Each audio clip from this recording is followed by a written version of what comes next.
Selamünaleyküm. Selamünaleyküm.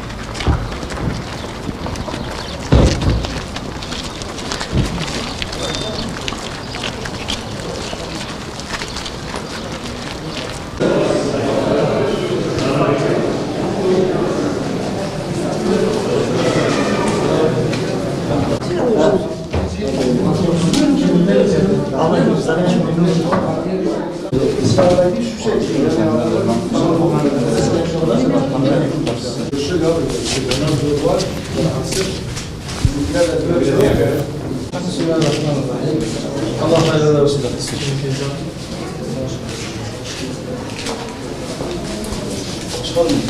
Kolay gelsin.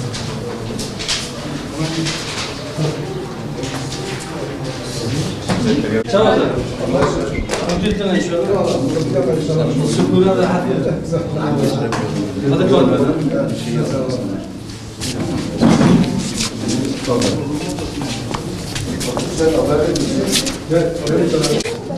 Kolay gelsin. Sağ ol.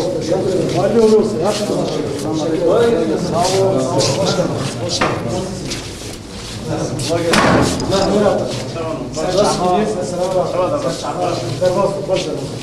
Merhaba. Kolay gelsin. Merhaba. Bağımsız bile Gidiyor inşallah. Yok bir sıkıntı yok. Sıkıntı yok işte. Ağzına bir vecih göre. Adasız belasız sıkıntı. Muhammed yok. Siz de çok. Sen hayır olur. İnşallah da iyi olur. Sen hayır. Sen çabuk. Hatı yok. Sen çabuk. Bu işi beklerler gerek yok.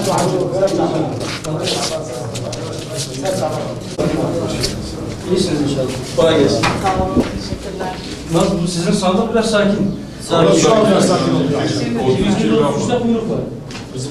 Şu aradaki katı. Şu anda 230 kişi kullanmış. Yani yaklaşık olarak yani bayağı Yarıdan fazla. %60-70 şu anda olmuş. Evet. 300 kaç sandık toplamı?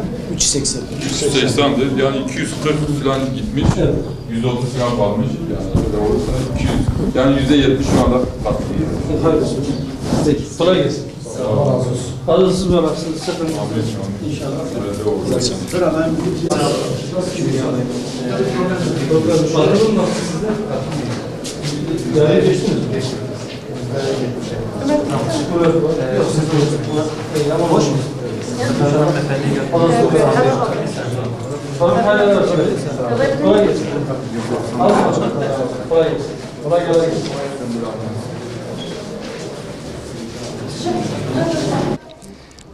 Evet, sakin bir seçim geçiyor. Umarım bu sükunet seçimin sonuna kadar devam eder.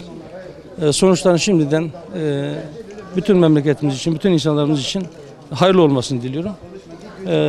Kazasız, belasız, kavgasız, gürültüsüz bir seçim olur inşallah. Hayırlı olsun.